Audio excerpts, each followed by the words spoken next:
The Texans took down the Colts 29-27 Sunday in Indianapolis. Back from Indianapolis and with us in studio right now, as you just heard from Mr. Voice Guy himself, DJ Bien-Aime, ESPN. Voice God? Voice Guy. Voice God, the late James Earl Jones passed away last night. Oh, you're right. I don't keep up with movies, so. You don't keep up with movies, but you have to know who James Earl Jones is. Oh, my God. And that wraps up DJ Bien-Aime's appearance this week. RIP, though. You don't know, you don't know who... I'm shocked. But listen, this is where the generation... You don't know who Darth Vader is? That's who that was? Yeah. Or Mufasa? I watched, I know who Mufasa is, but I never watched Star Wars. Okay, that's fine. You're saying it like a flex. Generational divide. I never watched. I mean, we got like, 2 decades in between, you two, you know what I'm saying? What are you, 18? No, he's trying to say that I'm in my 40s, if not 50s. Oh, okay. Well, And to that, I say, F you. But welcome back. You're back in Indianapolis. I am back. I only spent like 24 hours there. Good, because it is a godforsaken city. It is. See, someone knows. It is. He knows. He goes there a lot. He goes there more than I ever will. I go there twice a year, and I regret it both times. Texans came back with a victory. Yep. What's your biggest takeaway? I think that, Joe Mixon, start there with Joe Mixon, ran for $159. He told the old lineman early in the week, let's get 150, and they got 159. So I think that really kept the offense on track because, the passing attack was a little spotty at times, mainly because it looked like, Gus Bradley was able to throw some disguises at CJ that had him kind of hitching a little bit. And then some of the stunts and I won't say blitzes, but, a couple of blitzes that were able to get to CJ because he was pressured almost 40% of his dropbacks. Sacked 4 times. And sacked 4 times. So that was able, but it wasn't necessarily outside of the DeForest Buckner one. And maybe, that was the main one where it wasn't, coverage to sack. It was just DeForest Buckner was able to get there because of the stunt. It looked like on the back end, they were able to throw some disguises that caused CJ to hold the ball a little bit longer than he would like to. And then they were able to get to him or pressure him. But I think having Joe Mixon be able to run with it, because it didn't matter what the box was, whether it was light box, heavy box, neutral box, he ran pretty well against all of it. I believe he had 34 against the neutral, 37 against the stacked on 8 carries, and I think 88 on 15 carries against a light box. So he was able to take care of all of that. So overall, that's my biggest takeaway offensively, because when you have that balance, if the passing attack isn't, clicking as the way you need it to, because that's going to happen at times. You got to be able to rely on the run game to be able to bail you out a little bit. And them having that showed me that them being a balanced team, being able to be a balanced offense is going to allow them to be the best version of themselves. How much of this with Mixon? Because obviously you guys didn't see a lot of them in camp. No. He really was only one practice. The one against the Rams was the only time where the feedback was that hey, this actually looks like something sustainable. So now that you've seen it in action, is this, you think they can be a run first team whenever they want? Was it that impressive that you're hey, I'm in? Yeah, I think they could be. I think they could be a team that if we need to run the ball, they can run the ball with effectiveness, because I don't think they're gonna come across many teams that are gonna just stack the box. They can't. You got Stephon Diggs, Nico, and Tank Dell out there, so I don't foresee that being a thing. So they'll be able to, if they need to, get into 11 out of shotgun and be able to hand the ball off and get, be effective. I'm really interested what the Bears do, because the Bears might be one of those teams that might try to go single high to stop the run and live with their corners on the outside. They got some really good DBs over there, led by Jalen Johnson. Jalen Johnson is phenomenal. Number one, their cornerback, he's the real deal. So I'm interested to see how that kind of plays out. But I think if they have to be a run first team, they can be. DJ Bien-Aime with us in studio. Why did the Bengals let him go if that's what he was? I mean, I think it was very fair, just given that we didn't see him in real action during training camp. He was banged up much of it. To see if he was going to be the guy that he once was, they gave him a contract extension before he even played a snap. And I remember before the Texans made the trade with the Bengals were looking to cut him supposedly. Right. I would say that the Bengals are a cheap organization. That's definitely true. They still haven't paid Jamar Chase or T. Higgins, so clearly, they were trying to save a buck, and they were able to get a 7th-round pick, but that 7th-round pick turned into a 159, yard back in week 1. So I think that them letting him go was their loss and the Texans' reward.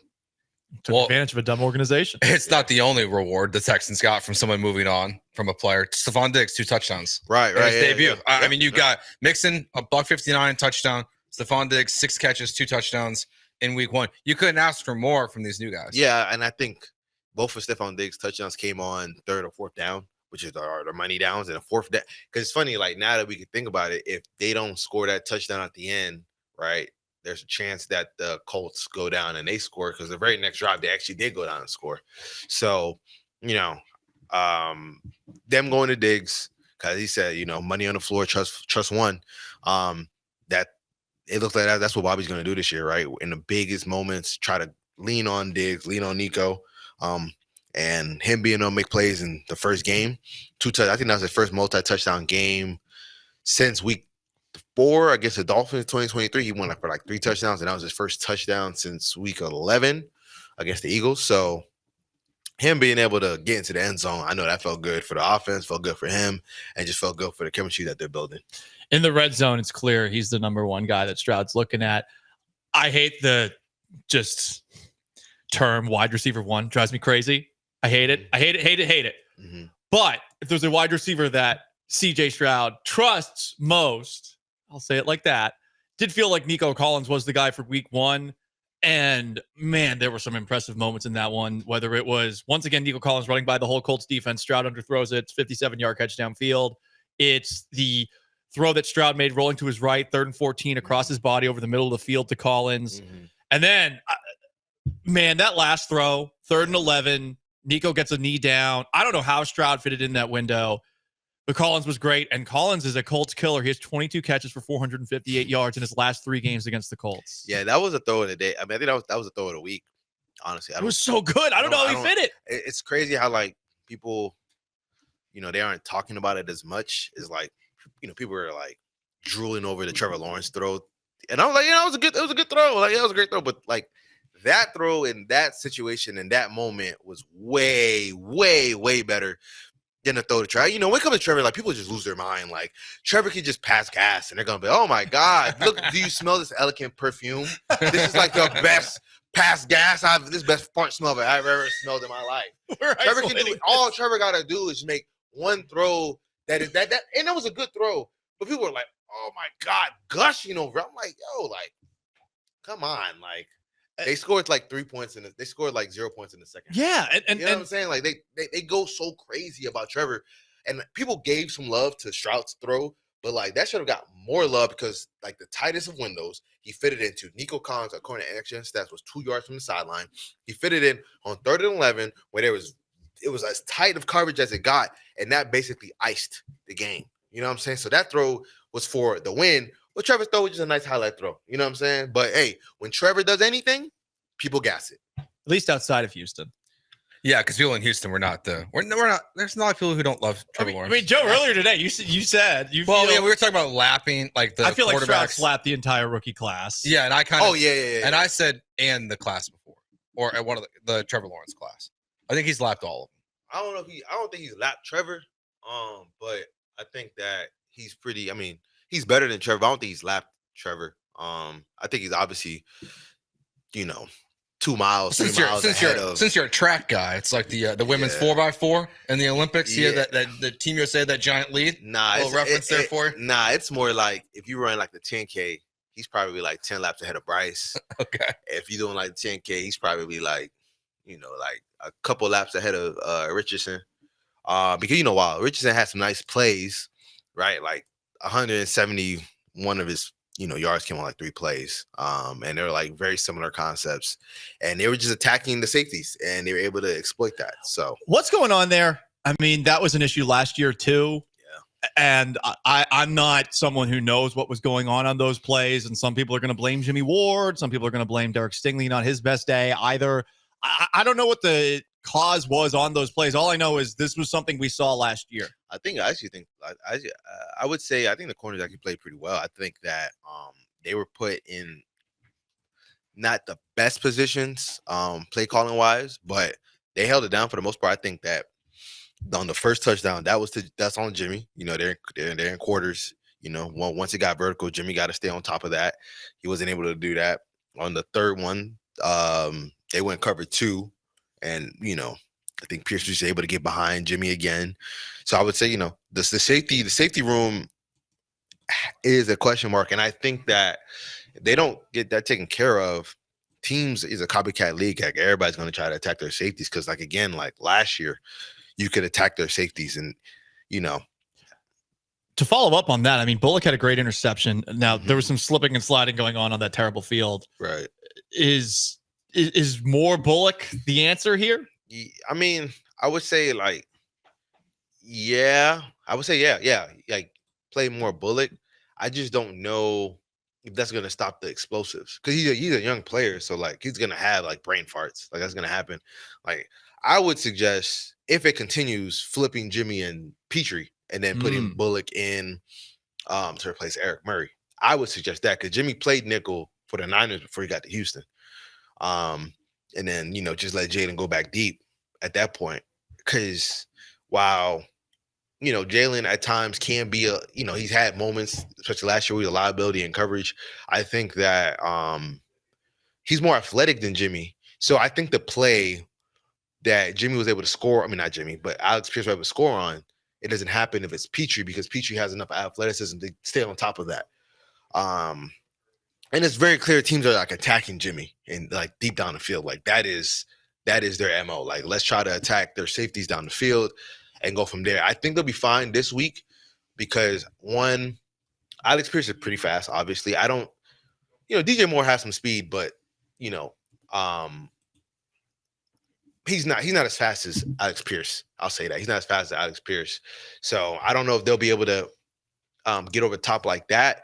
And Caleb, you know, just after rewatching some of the game between him and the Titans, he was playing like a tick slow.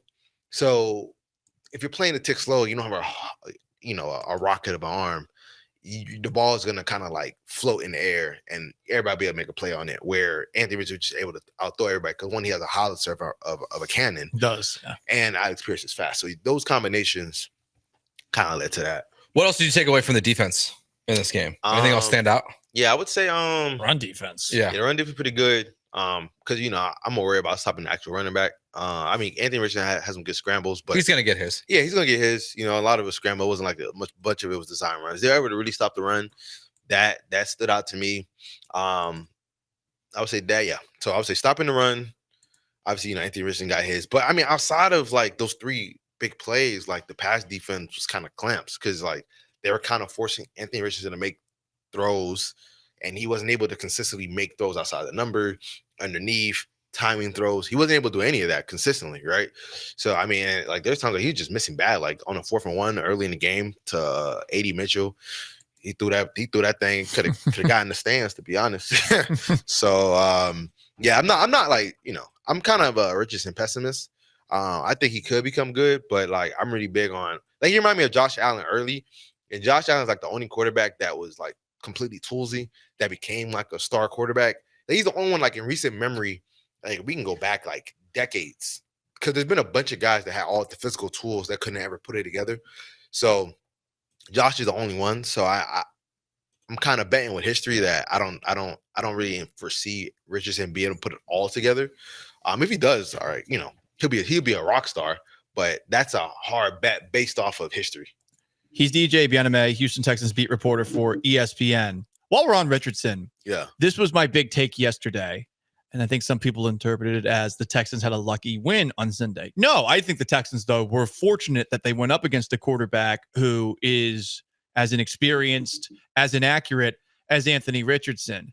I mean, we're talking 3, 4, 5 misses or so by Anthony Richardson over the course of the game. Multiple, specifically those that should have been hitting Bien-Aime Mitchell, could have been touchdowns. I think if they played a better quarterback on Sunday, that they would have lost. And I think that given all the hype that they've had this offseason, that's true. We got to raise our expectations for what they do. a win is a win. It's great that they got a win on the road against a division rival, but that is not going to cut it against the teams that they are right now chasing and don't play until the end of the year. Yeah, you know what? I hadn't thought about that, but that's a really good point.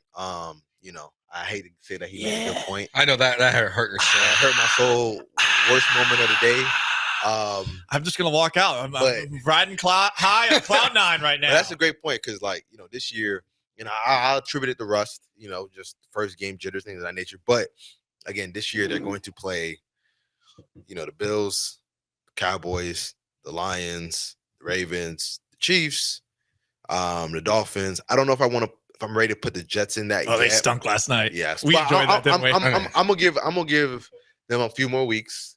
But it looked like Aaron can't move, so that could be a problem for them. But I'll put them. I mean, I won't put them in there yet, but they could be in that group of just teams that they're gonna play that have stud weapons or stud quarterback that can utilize those weapons or whatever. So if they can't get that taken care of, it's going to hurt them badly as the season progresses. Because again, Jordan Love, if he's healthy by that time, you don't think Matt LaFleur is going to have ways to be able to attack their safeties and attack their defensive backs that, again, it felt like they were playing a lot of catch techniques, sitting on stuff, and they were able to counter that on the fly. So, I mean, they're going to have to clean some stuff up, but I'm going to trust that D'Amico and company will clean that stuff up. I forgot they played the Packers. They're probably going to miss Jordan Love. Well, it's going to be close. They're saying 4 to 6 weeks. That's week 7. Yeah. Yeah, I mean, they could end up playing him, maybe miss him. Yeah. It might be Ryan Tannehill by that point. Yeah, because if it's Malik. I mean. Yeah. Oh, boy. I know. And the thing is, he just got there. Mm-hmm. So you could tell. I mean, his Hail Mary was worse than Davis Mills. Yeah, no, Davis Mills almost fumbled his. I don't know. It's close. Malik didn't even throw the ball. That's true, too. Very That's true. So, I mean, I'm going to respect Trevor, even though I think he's probably the most overrated quarterback in the way that we discuss quarterbacks. I think that, I'm going to still respect him, right? He's had big games against the Texans before. So with that receiving group, if they're not on their, their crap, that could be bad. So they're going to have to clean that up fast, It's one game against the Colts. Do you feel like there's a bigger divide between the Texans and the rest of the AFC South than you maybe did going into week 1? Nah, because it's week 1. You can't overreact to anything in week 1. Because if that was the case, then the Chiefs were going to miss the playoffs last year. They lost in week 1. You know what I mean? The Texans started off 0-2, and they got to the division round. The Patriots will go to the Super Bowl this year. Yeah, exactly. So, 1-0. Yeah, they are one game at a time. One game at a time. Yeah, whatever. So for me, it's really after week 4. Week 4 is when you start to see what teams really are. You know what I mean? That's why we've seen teams start 1-3 and make the playoffs. We've seen teams start 3-1 and miss the playoffs, right? And Joe, you brought this up earlier this week. Yeah, it's just you can't buy into it. What they had, the stat was out there yesterday that on Sunday the quarterbacks average 185 passing yards. Yeah, during the noon window, and I declared on yesterday's show that I'm team preseason. Yeah, I mean, I want preseason football. Only one guy threw for over 300 yards. Mm-hmm. Well, 2 guys, Matthew Stafford and Tua Tagovailoa. Yep. Yeah. Stats are for losers. Final scores for winners. I mean, Matt Stafford lost. Yeah. There you go. So just something to keep in mind. For those who don't know, DJ, Dolphins fan. I'm not a Dolphins fan. I am. I am a Texans reporter. Texans reporter. Okay, yeah. Got it. My bad. But listen, we can't help where we're from. You're not even from Boston. I am originally. Whatever. Sorry, my dad left my mom, and I had to move to Florida with her. I can laugh about it now, but I mean that's what happened. That's crazy. I just didn't think you'd ever say that in front of anyone, not me. Well, everyone, I brought it up on the air. It's fine. Everyone knows. Everyone knows my family was ripped apart in my childhood, and it's fine. It's fine. I'm not actually from Boston. I'm an American, DJ. You're an American? I'm from everywhere. That's all that matters. I'm from everywhere. I'm from whatever suits me best. Like when I want to talk about how good I am at sports, I say I'm from Florida. That's a good point. Because if you say you're from Boston, we're going to automatically assume you don't have athletes. Yeah, you're going to assume I'm absolutely horrible at football. But you played football. You played high school football in Florida. Yeah. Now it was like the lowest level of high school football in Florida. So you're a 1A? Oh, 1A, yeah. Oh, that's bad. Oh my God! I can't. Sorry, I went 1A. Yeah, 1A. Oh my God! Well, sorry, I went to one of the best schools in the state of Florida. 1A. Yeah, 1A. Oh, We were that's good. horrid. That's horrid. Yeah, we was in Pinellas County. 1A, like 1A, I think they have like This is starting my feelings. like I think. I'm just gonna go back in time to when DJ said that my take was great, and I'm just gonna remember that as I drive 1A home. is crazy though. 1A is crazy. My 7-minute drive home when my like in 1A, like I think they have like, cause I covered high school sports. You know what I'm saying? I don't know if you do that, but I covered high school sports, and I think 1A in Florida they have like one division where like I think like blind kids run track. They don't do that. They didn't do that. They didn't do serious. That. They didn't do that. We had a team. I'm not saying y'all did that, but I'm saying that if you had a track meet, you might have ran against kids that might not have had the best. You're just a hater because I'm not a hater. That's just the division that you were in. That's crazy. 1A. 1A. Yeah, but in a big county, you might as well just in a big county. 1A. You might as well just whatever. You're just jealous because like we back in 2004 had 2004 a Jewish man led the county in rushing. Jake Stein. He led the entire Pinellas County in rushing. Went on to punt at Colgate. Did you play against Tim Tebow? No, sadly no. They would have killed us. Yeah. We had a team in our district that moved down 4 levels just so that they could win states. Yeah, and they did. It was bull. It was such bull. But anyway, hey, you was in high school in 04 though? My God, I was a sophomore in high school. Okay, see, this is just now it's turned into bullying Paul. This is how it feels like. Yeah, this is how it feels. He called me a loser earlier. I called all gamblers losers earlier in the show. Well, I thought everyone getting mad at Christian McCaffrey, Jordan Mason. Yes, I've butchered his name like 7 times today. I thought everyone getting mad about the Christian McCaffrey last-minute scratch for Jordan Mason. I thought everyone was being a loser about it. It's your fault. Why were people upset? Because like their fantasy football team didn't know that they had a guy listed as questionable. Didn't affect the game at all. Like the 49ers still won. Yeah, but like in reality, you could have just picked up Jordan Mason. Some leagues, it's difficult to pick up a guy the day of, as some people found out the hard way. But whatever the case, did you have Christian McCaffrey? No. Oh, okay. I take it from the gambling end. Yeah, I was just saying like, if you won. You should have been happy. There's a rule. Mm-hmm. Stay with me. If the star player misses in his last minute, the team is usually ordered like it's at a quarterback or a star player. If they're ruled out last minute or they ruled out earlier in the week, they usually cover. The team that losing that star player usually covers. Oh. The Steelers, when they when they went with Justin Fields, they covered the spread. The obviously the Niners covered the spread. Remember when Tyreek Hill was last minute out against the Jets? The Dolphins beat them by like 30. Like it's a real thing. I remember there was one game Devontae Adams didn't play. I think Alan Lazard didn't play, and the Packers went on the road to face the Arizona Cardinals, who were undefeated on Thursday Night Football, and they won. I'm telling you, it's a real thing. It is. I'm surprised more gambling people haven't caught on to it. I'm really surprised. If you just bet every week when the starting quarterback is out or a bunch of skill players are out for that to cover it, you'll make a lot of money. I'm telling you. What do you think about the game on Sunday night? I think that it could be a defensive slugfest. Honestly, I think the Bears have a really good defense, and I think that some of the Matt Eberflus's disguises could give the Texans some issues because they stay in a lot of too high shells, and then you don't know if it's gonna be 3, if it's gonna be quarter half, if it's just gonna be 4. Sometimes they match. They do a really good job of disguising that. So I was watching. I was like, okay. I mean, obviously, Will Levis sucks, but man, that pick 6, and him on his knees, hands to helmet, brother, get up. like your team, you just threw a pick 6 is gonna put your team down by 6 points. Get up. It was a very human moment. No,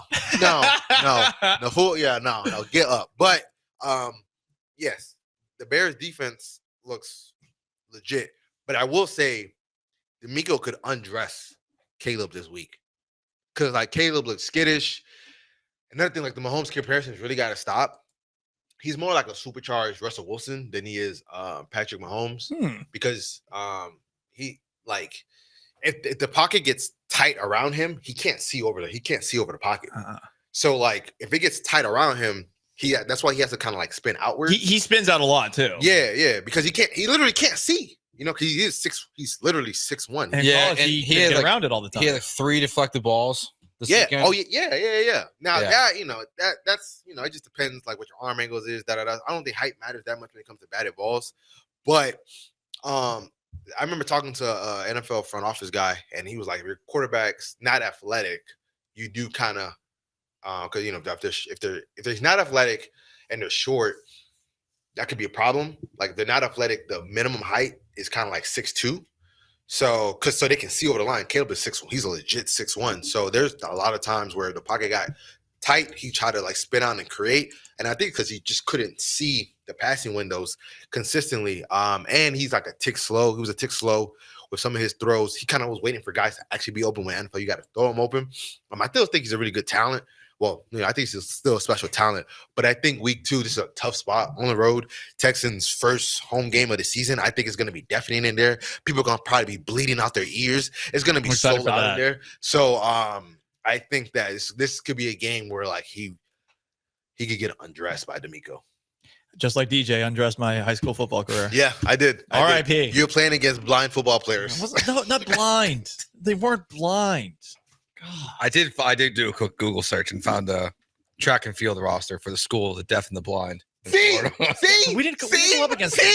I told you. We didn't go up against I told you. I'm not saying you went against them. We didn't go up against them. I'm not saying you went against that, but I'm saying that's the level where they are. I mean, you don't know. So someone texted in that like a 6-team high school football in Texas could beat my high school, and that's just erroneous. We would beat you 11-6. We would definitely beat you 11-6. I don't know. I hate you. I don't know. You can leave. He's DJ Bien-Aime of ESPN.com. He could just go. I tell you to check his workout, but I have a nice CJ Stroud story coming out tomorrow. You can plug that. He does have a CJ Stroud story coming out tomorrow, but he's dead to me. That is DJ Bien-Aime, ESPN.com.